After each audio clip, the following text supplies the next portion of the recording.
안녕하십니까. 지금부터 여도는 마르크스의 7번째 강좌를 시작합니다. 7번째 강좌의 주제는 정치인데, 마르크스의 정치.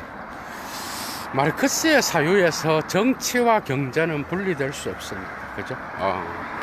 경제적 조건에 의하여 이 사회의 토대가 확립된다고 한다면 그 경제적 조건을 불균등한 생산관계의 조건을 바꿀 수 있는 유일한 방법은 정치이기 때문에, 정치는 마르크스에게서 빼버리면은 남는 게 없습니다. 그러니까 마르크스의 독특한 인류 역사에서의 기여는 그 경제를 인간의 휴머니즘의 관점에서 인간 본성에 근거하여 자연과 인간의 관계, 그 다음에 거기에서 나타나는 무수한 문제점들을 경제적 조건뿐만 아니라 인간의 전체적인 삶의 조건을, 그죠? 가능하다면 올바른 방향으로 바꾸어 놓으려고 했던, 거기에, 그죠? 마르크스의 기여가 있다고 할 수 있겠죠. 자연과 인간의 관계, 그죠? 자연을 노동을 통하여 변화시켜서 인간의 삶을 유지한다라고 하는 이러한 근본 조건들이 과연 정치가 없이 어떻게 그런 것들을 변혁시켜 나갈 수 있겠는가. 그래서 그는 정치 경제학 비판이라든지, 그죠? 이미 초기 작품인 해겔 법철학 서문에서부터 그는 정치에 대한 이야기를 합니다. 여러분. 정치 중요하죠, 여러분. 그죠? 그런데 이 정치는 국가와 연결되어 있고, 그죠? 그 국가는 또한 역사적 분석을 통하여 기존 질서를 옹호하는 그러한 권력 구조로 밝혀지게 되고, 이 국가의 체제를 어떤 방식으로건 바꾸어 나가야 된다라고 하는, 그래서 가능하다면 착취가 없고 인간이 함께 더불어 잘 살 수 있는 그러한 게젤샤프트를 만들려고 하는 마르크스의 염원이 정치를 통하여 표현되었다라고 말할 수 있습니다. 그죠? 그래서 국가는 어떻게 보면 마르크스의 사유에 있어서 최종적으로 철폐되어야 되는 그러한 권력 제도라고 봤던 거죠. 이것은 해겔 법철학 서문과 그 다음에 또 이데올로기 비판, 그 다음에 공산당 선언, 여러분. 그러니까 마르크스의 사유에 있어서 이러한 조건들을, 사회적 조건들, 불평등을 바꾸어 나갈 수 있는 그러한 것을 변혁시키는 데에 있어서는 혁명이 불가피한 것이고, 많은 사람들이 잘못 알다시피 이 혁명은 가능하다면 마르크스는 무력을 사용하는 혁명은 가능한 한 피하고, 그죠? 그것이 사회적 조건에 의하여 역사적 산물로서 자연적으로 발생하기를 기다리는 그런 방식으로 나갔다라고 하는 거. 이런 것들이 이제 마르크스의 사유에 있어서 중요한, 그죠? 초점이라고 할 수가 있습니다. 그러니까 해겔 법철학 서문으로부터 이어지는 국가에 대한 비판은요, 다른 게 아니야. 그 다음에 역사적 유물론이 나타나기 시작하는 독일 이데올로기와, 그 다음 그 이후에 특히 경제, 정치 경제학 비판, 이런 작품, 그리고 자본론에서 나타나는 최종적인 결론으로서, 그죠? 자본론 1권의 22장과 같은 그러한 것에서 그가 이야기하는 최종적 진급은, 그죠? 오로지 이 경제적 조건을 정치에 의하여, 그죠? 바꾸어낸다라고 하는 그런 것이 들어 있습니다. 그의 정치로는 일단은 1848년도에 프랑스를 중심으로 일어났던, 그죠? 혁명이 일어났을 때에 그는 가능하다면 아주 금방, 그죠? 이러한 프롤레타리아 혁명이 도래하리라고 생각을 했어. 그리고 또 이 48년도를 기점으로 해서 일어났고, 64년도에 제1 인터내셔널을 만들어내면서, 이거는 노동자협회입니다. 세계 국제 노동자협회라고 하는 건데, 그 시점에 또 혁명에 대한 어떤 급진적 기대가 있었고요. 그러나 이제 파리 코민이 실패로 돌아가면서 71년도에 그는 이제 점진적인, 그리고 그룬트리스를 통하여 수정 자본주의에 대한 의견을 내놓으면서 이 혁명에 대한 급진적인 것은 점점 사라지게 되고, 완전한 계급 없는 계급의 철폐와 분업의 철폐와 그 다음에 프롤레타리아 독재를 통하여 완전한 공산주의 혁명이 무르익기 위해서는 최소한 20년, 50년, 70년 그 이상을 기다려야 될지도 모른다라고 하는 이러한 견해를 나타내기도 했죠. 그러니까 급진적 혁명을 통하여 사회를 변혁시키는 그러한 것은 사실 마르크스한테서는 공산당 선언에서만큼 강하게 나타나는 게 없어. 그죠? 거기에서 모든 역사는 계급투쟁의 역사다. 그러면서 부르주아지와 프롤레타리아의 이 두 계급의 갈등을 첨예화시키고, 그죠? 그것으로부터 마치 공산당 혁명이 바로 일어날 것처럼 그렇게 이야기하지만 결국은 그가 의인 동맹에서 활동했던 약 300명과 활동했던 그러한 그 의인 동맹과 나중에는 공산주의 동맹이 되죠, 그죠?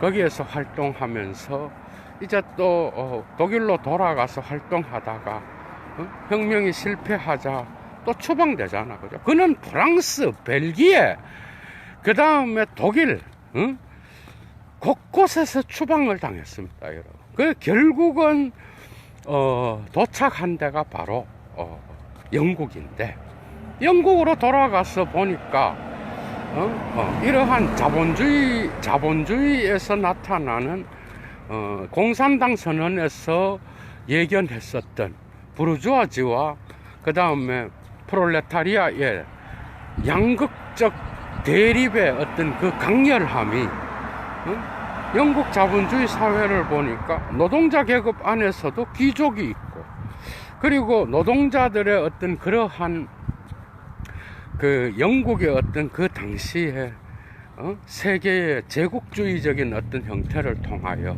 그죠? 자본주의의 혜택을 입어서 노동자 계급 역시도 많은 혜택을 입어서 삶이 윤택해지고 혁명의 기운은 점점 사라진 것처럼 보인 거야. 그러면서 자본론과 다르게 그 전체를 구성했던 그룬트리스에서는 마치 기계가 노동을 대신하면서 인간의 어떤 삶의 조건이 또 사회주의, 유토피아 사회주의적인 발상도 가끔 합니다, 여러분. 특히 독일 이데올로기에서도 뭐 이런 이야기가 있어. 아침에는 이건 분업을 비판하는 거죠. 분업은 마르크스한테서는 사회 악으로서 나타납니다. 분업은 아르바이트 타일룽인데, 어떤 사람은 정신 노동을 하고 어떤 사람은 육체 노동을 하고, 사회의 자본주의가 발달하면서 사회의 전문화가 일어나면서 이러한 분업은 인간에 대한 차별과 그 다음에 또 특정 계급의 착취를 옹호하는, 그래서 사회 악으로서 표현했어. 그런데 이 분업의 철폐를 이미 독일 이데오 초기 작품에서 나타나는데 아주 재미있는 이야기가 있어요. 아침에는 그러니까 사회주의적 혁명이 일어나서 계급이 철폐되게 되면은 이 분업의 철폐를 통하여 정신노동과 육체노동의 차이도 사라지고 아침에는 뭘 하게 돼? 아침에는 사냥을 하고 점심 때는 낚시를 하고 그 다음에 저녁에는 비평을 하는 이런 시대. 분업이 없이 한 사람이 다양한 직업군을 왔다 갔다 하면서 삶의 진정한 가치, 어떻게 보면 어떤 정치인이 이야기했던 그런 저녁이 있는 그런 삶을 말하겠죠. 그래서 이런 이야기들을 하는데 어쨌든 후기에서도 그런 다양한 거죠. 자기 자신의 작품들에서 이러한 사회주의의 염원을 끊임없이 담고 있다라는 거예요. 그러나 공산당이라고 하는 것, 커뮤니스티쇼 팔타이라고 하는 거는 여러분들이 오늘날의 당을 그죠 생각해서는 결코 마르크스의 공산당을 이해할 수 없습니다. 실제로 마르크스는 단 한 번도 공산당을 참여해서 실제로 그 당에 들어가서 오늘날의 당의 개념과 같이 활동한 적이 없어요. 64년도에 엥겔스와 마르크스를 중심으로 결성되었던 제1인터내셔널 역시도 이런 공산당을 중심으로 만들어진 게 아니라 결국 그의 관심은 사회주의 혁명의 토대가 될 수 있는 노동자 계급의 결성을 만들어냈던 게 바로 제1인터내셔널이에요. 그러니까 노동자 계급의 결성을 나타냈으니까 거기에는 오만 사회주의자들이 다 들어온 거야. 프루동, 바쿠닌, 러시아 계열의 그런 사회주의, 무정부주의자부터 시작해서 유토피아 사회주의를 따르는 그 다음에 라살레이의 국가 사회주의, 이런 자들이 다 들어와 있었다.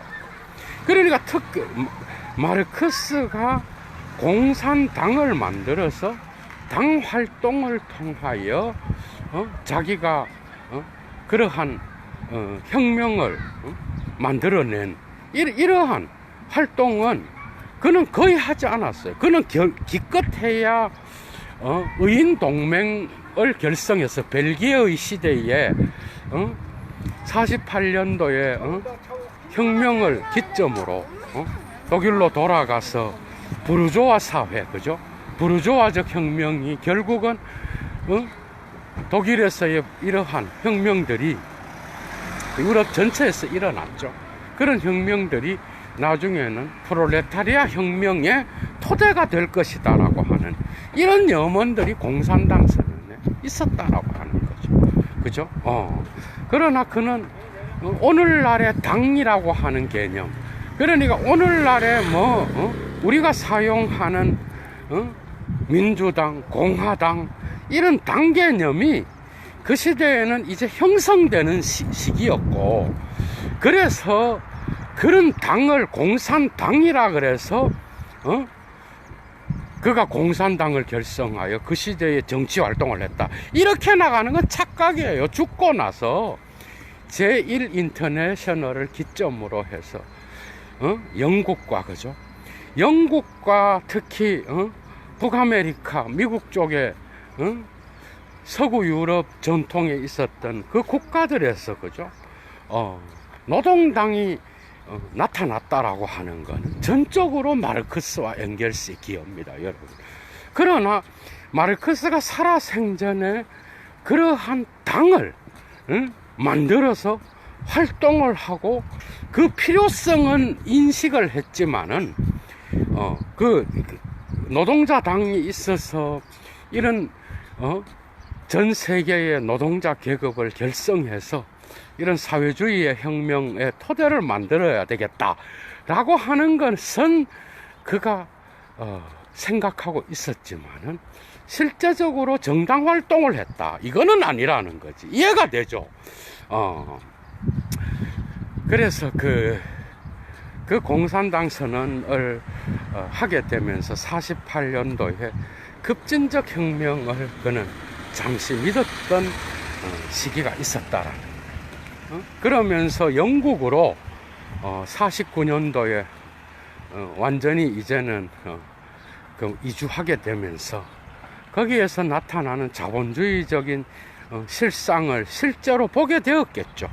보게 되면서 그는 이러한 혁명이 곧바로 일어나기보다는 이러한 수정 자본주의의 어떤 역할 때문에 혁명은 상당히 오랫동안 기다려야 될 것이다, 이렇게 이야기했다라는 거예요. 이것이 이제 그룬트리스의 완화된 혁명관으로서 나타나는데, 어쨌든 자본론 1권의 22장은 마치 거기에서도 혁명이 그죠. 그러나 혁명에 대한 기대를 버린 적은 한 번도 없었다라고 하는 그게 아주 마르크스 사유에 있어서 중요한 겁니다. 그죠? 그렇다 그러면 초기로 돌아가서 왜 해겔 법철학 서문으로 들어가서 이러한 국가가 왜 그죠?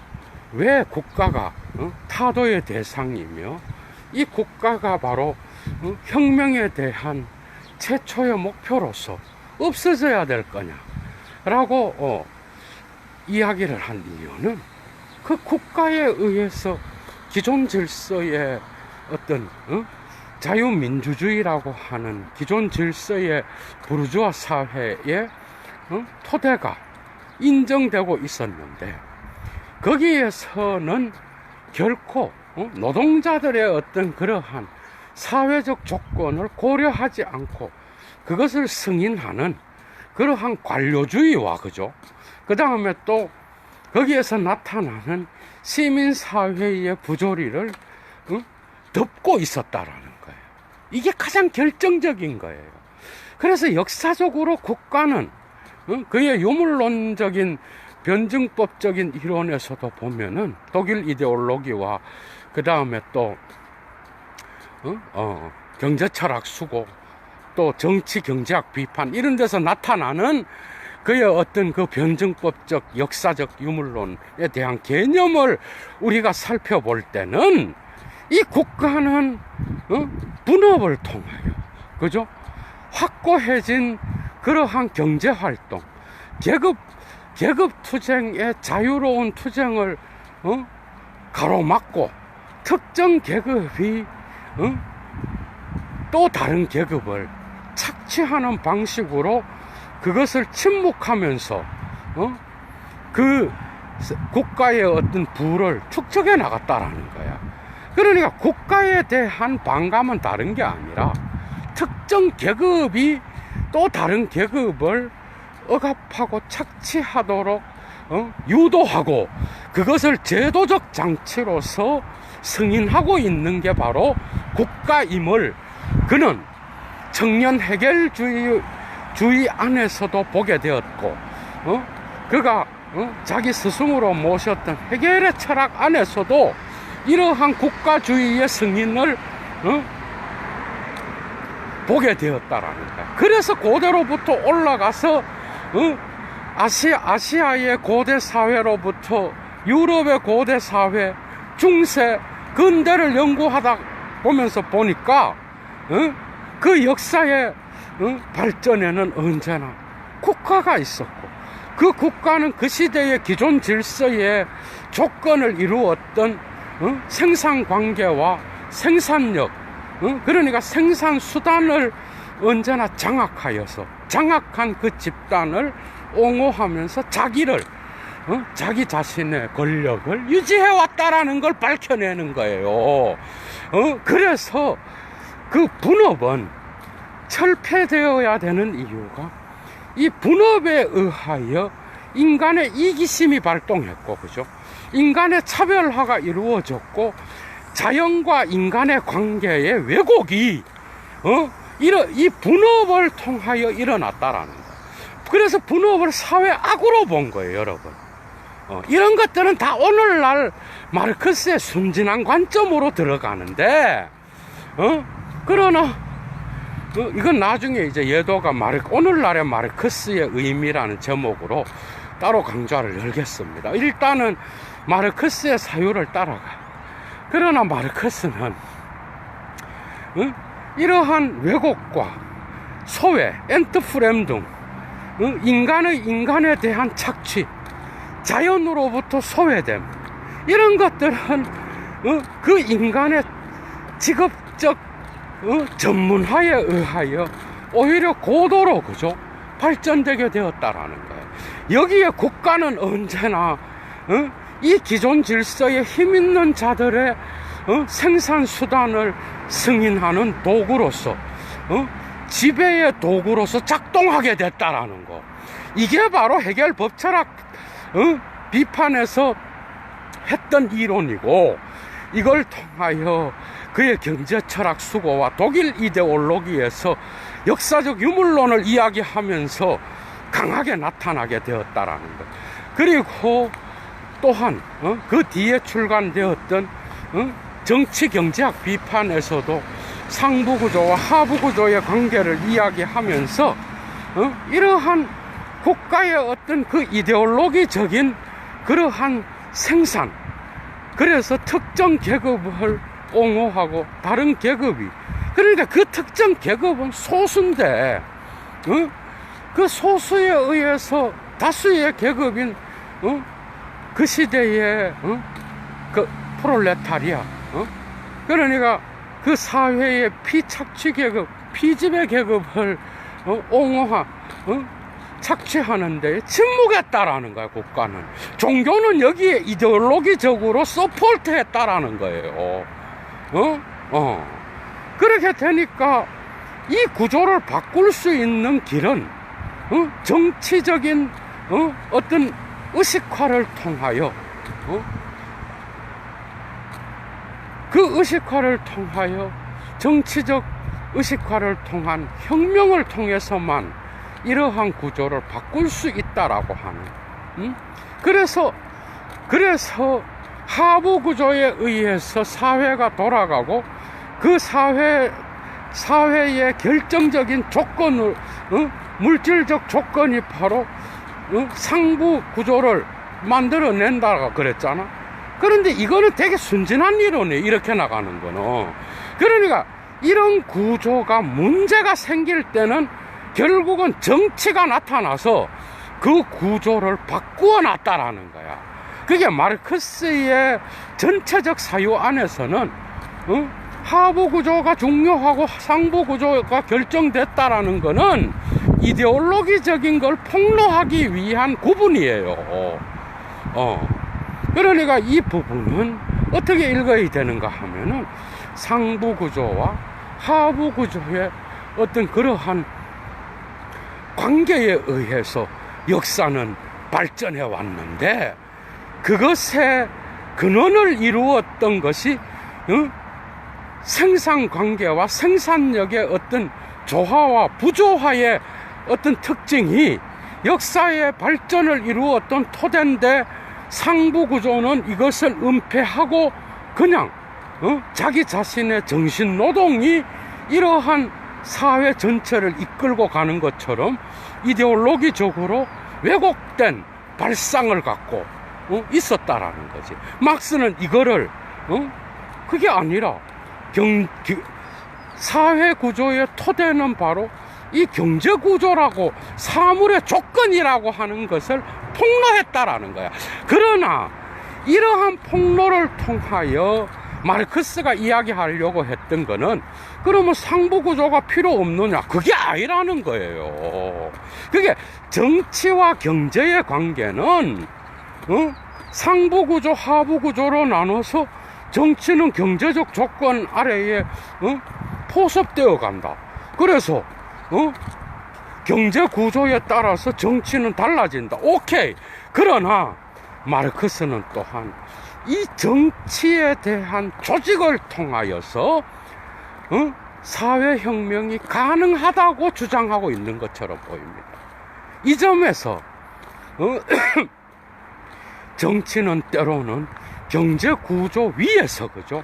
모든 걸 통합하여서 하나의 힘으로 만들어 그 사회를 변혁시킬 수 있는 그런 원동력을 만들어내는 그러한 기제로서 아주 중요한 그 정신적 구조를 결정할 수 있는 제도로 마르크스가 이용하고 있다라는 거죠.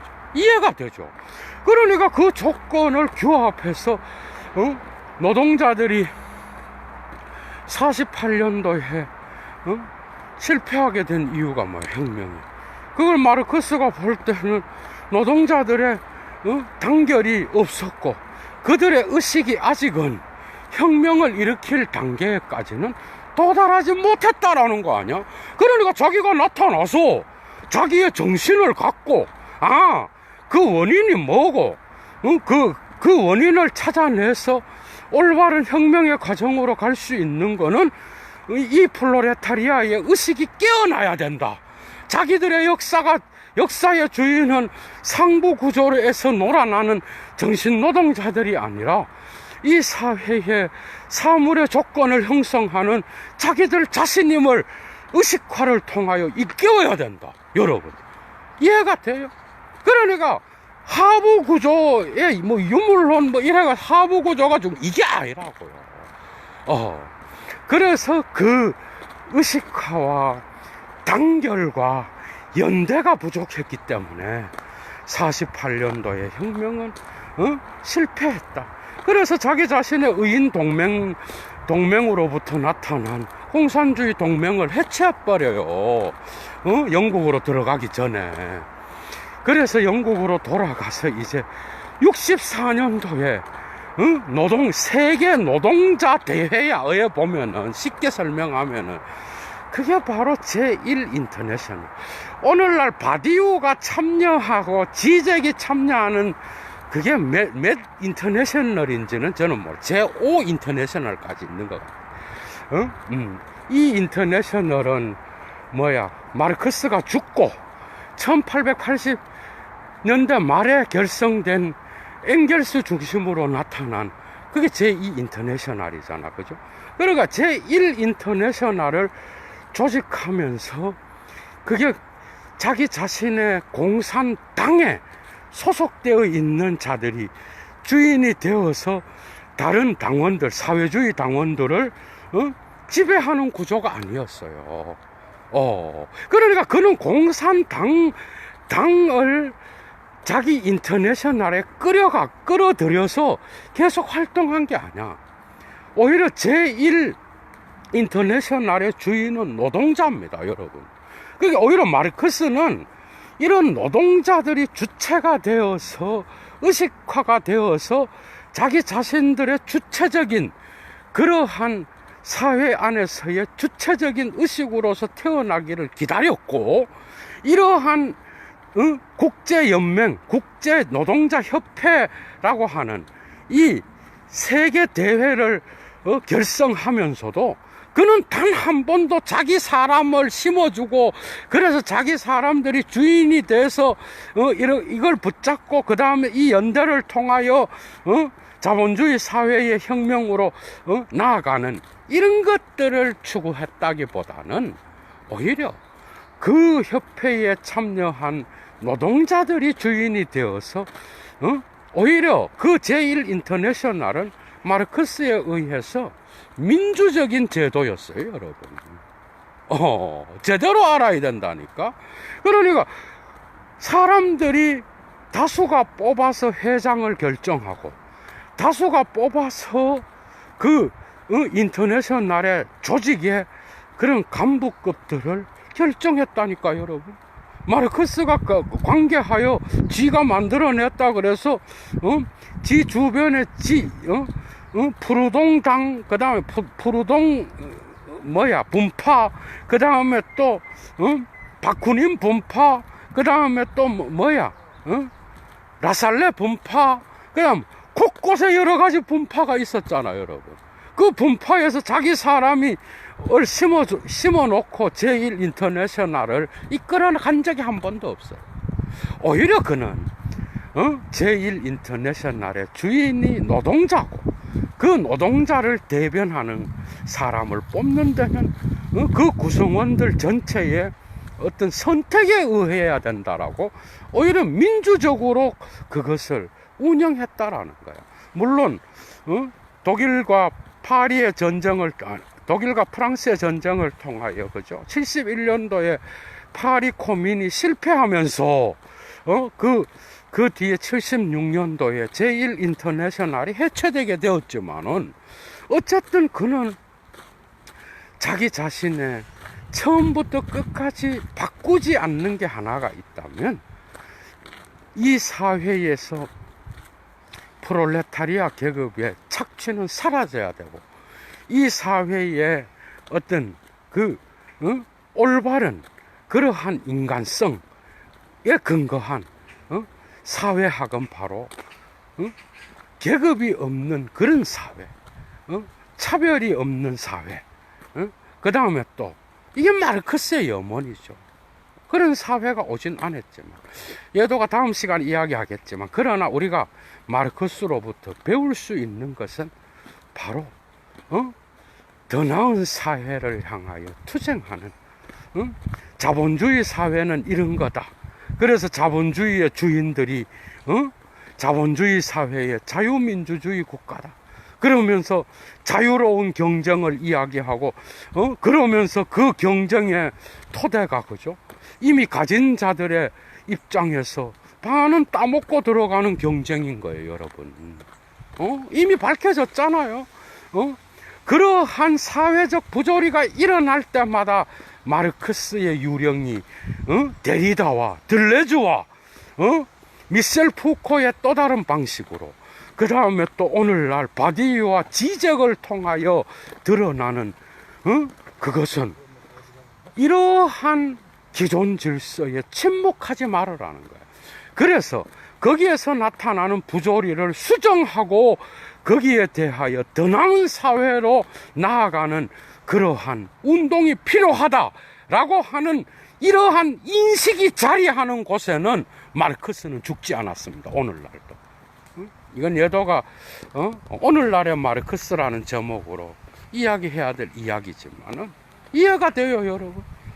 오늘날 대부분의 사람은 마르크스의 예측이 잘못됐다. 그래서 마르크스의 예측 중에서 맞은 게 뭐냐, 이렇게 해서 막스의 이론을 똥으로 만드는 자들이 있어. 되게 순진한 접근이죠, 여러분. 마르크스는 자기 이론이 영원히 시대적으로 시대가 변하면서 영원히 자기 이론이 맞을 거라고 주장한 적도 없고요. 자기 자신의 철학은 자기 시대의 산물임을 마르크스는 누구보다도 인정했을 거라고. 그것은 바로 헤겔의 철학에서 나와요. 그죠? 한 사람의 철학은 그 시대를 넘어설 수 없고, 한 사람의 삶이 그의 인생 전체를, 한 인간의 현재의 삶이 그의 인생 전체를 넘어설 수 없듯이 한 인간의 철학은 모든 시대에 적용되는 영원한 진리라고 마르크스가 언제 이야기했어요. 완전 착각인 거죠. 그런 접근은 너무 순진한 거야. 그래서 예측한 것 중에 뭐가 맞았느냐 이러면서 마르크스, 그런다고 마르크스의 유령이 사라지나? 자본주의 안에 병폐가 일어날 때마다 오늘날 극단적 신자유주의자들조차요, 의료 부분에서는 공적인 걸로 돌려야 된다고 주장하는 자들이 한둘이가 아닙니다, 여러분.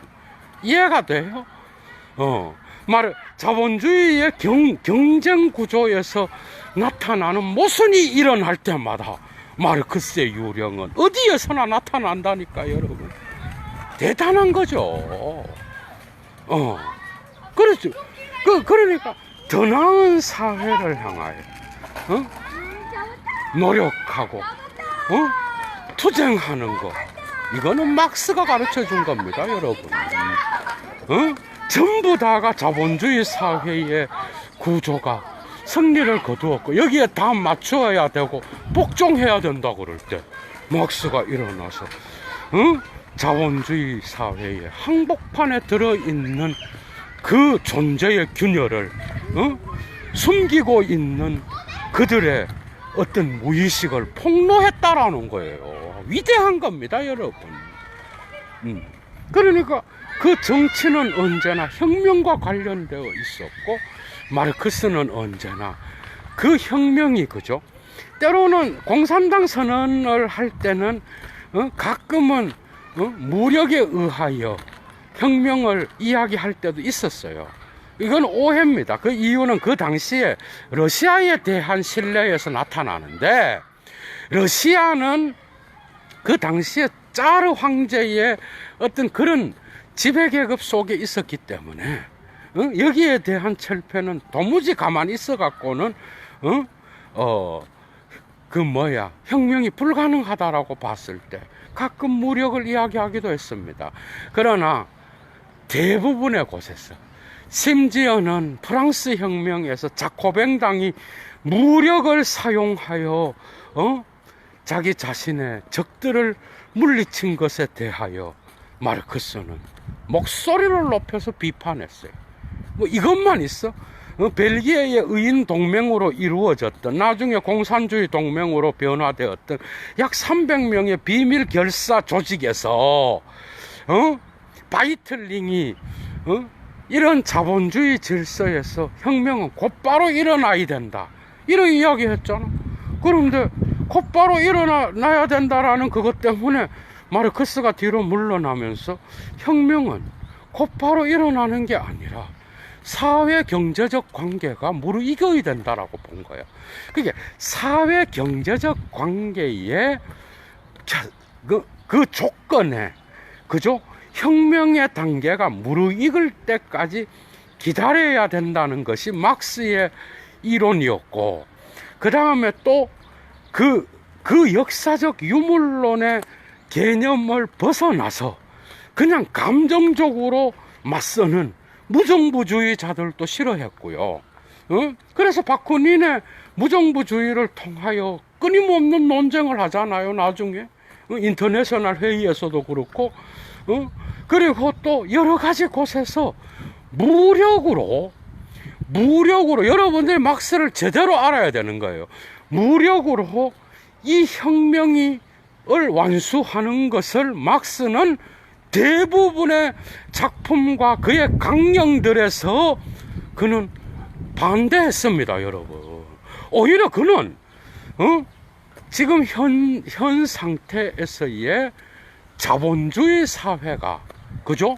자본주의 사회가 아주 고도로 발달한 대영 제국, 미합중국, 그 다음에 또 호주, 그 다음에 극동으로 올라와서 중국과, 그 다음에 중국은 조금 여런데 극동의 어떤 그러한 일본을 포함하여 그 자본주의가 조금씩 승리를 거두는 것을 보고 그 상황에서 그는 이러한 모든 세계 정세를 함께 보면서 혁명이 일어나야 된다라고 본 사람이에요.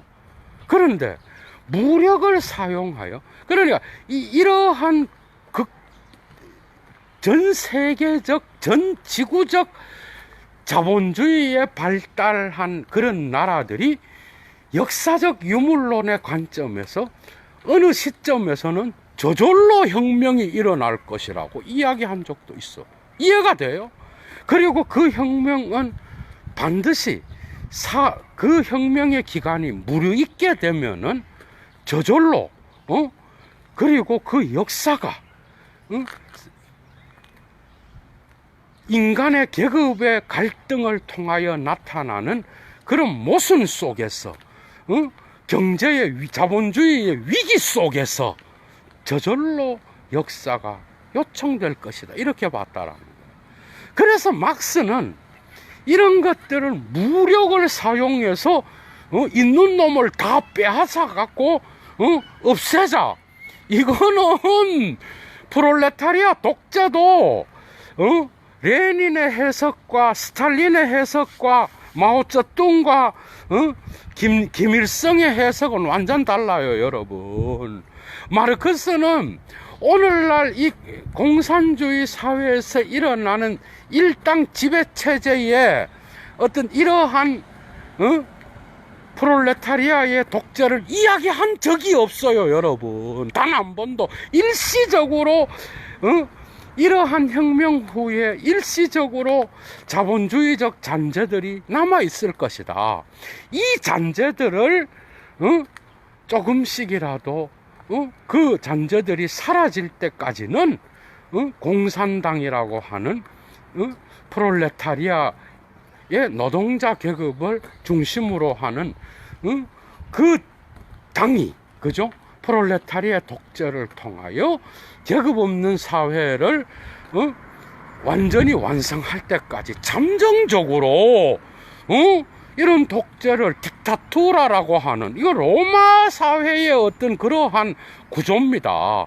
그 구조에 한 당에게 특정한 권력을 부여하여 올바른 사회가 완성될 때까지 잠시 그것을 허용하자 그랬지.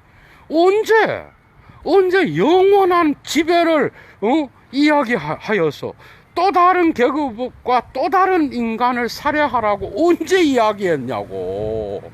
이해가 돼요, 여러분? 그런 말을 한 적이 없어. 그래서 이런 말이 있어요. 마르크스주의자들의 말은, 마르크스는 어느 누구도 동의하지 않을 거예요. 마르크스는 자기 자신에 대하여 자기가 살아있다면 오늘날 1세기 이상 동안 진행되었던 네오 막시스트를 향하여 나는 단 한 번도 니네들의 견해에 동의한 적이 없다. 나는 마르크스주의자가 아니다라고 말할 것이다. 여러분, 그런 정도로 마르크스의 이론은 오해를 불러일으키는 그러한 양가적 해석이 가능한 내용들이 한두 개가 아니에요. 이해가 돼? 그러니까 원문을 다 읽는다 그래서 막스의 의견은 이게 아니었을까? 이러한 의문을 자아내는 부분이 한두 개가 아니야. 변증법이란 개념도 그래.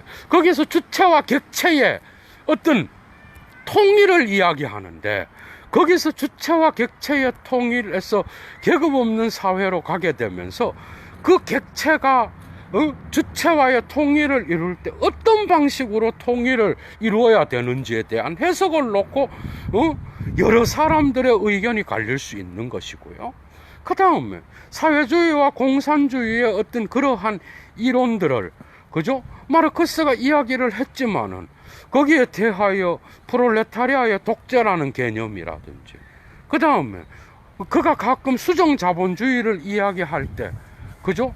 그리고 무력으로 이런 혁명을 이루라고 한 적도 없는데 총칼을 들고 가서 있는 놈들을 다 빼앗아서 이게 막스다, 이 지랄 한다니까, 여러분.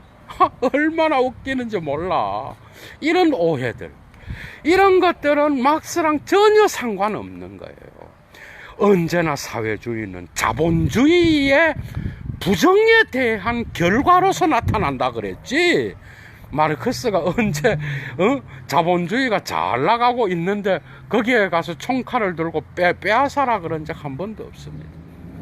그 예언이 어떤 수정 자본주의에 의해서 실패했던 그 마르크스의 이론이 현실 세계에 적용되었던 냉전 국가에 있어서의 소비에트를 중심으로 일어났던 그런 사회주의 운동에서의 적용이 실패했던, 그 적용이 왜 실패했어? 이리 프롤레타리아의 독재를 희한하게 감행하는 거야. 그리고 또 한 가지, 마르크스가 이 사회의 구조를 이원론적인, 그죠? 그 프롤레타리아와 그 다음에 부르주아 계급으로 나누어서 이 계급의 갈등을 첨예화시키면서 혁명의 구조를 이야기하는데, 이런 것들에 대한 해석도 다 모호합니다. 다 다를 수 있어요, 여러분.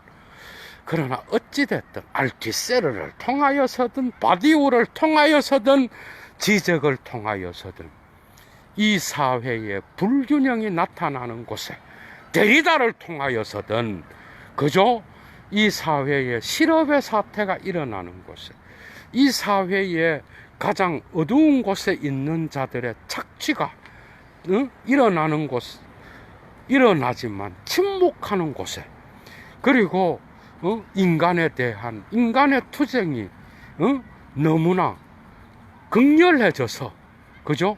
힘 있는 자들이 힘없는 자들을 짓밟는 방식으로 도래되는 모든 곳에서 마르크스는 오늘날도 그저 살아있는 바디우와 지적을 통하여 끊임없이 이 사회에 대한 더 나은 사회를 향한 열망으로서 끊임없이 마르크스는 유령으로서 살았어.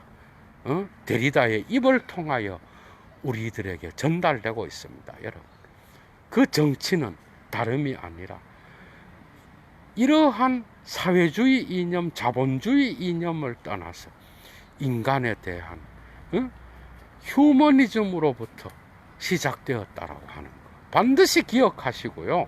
인간에 대한, 인간의 올바른 근원적인 삶의 근본 조건이 파괴되는 곳에서 막스는 언제나 유령으로서 오늘날도 그들의 후배 철학자들을 통하여 우리들에게 끊임없이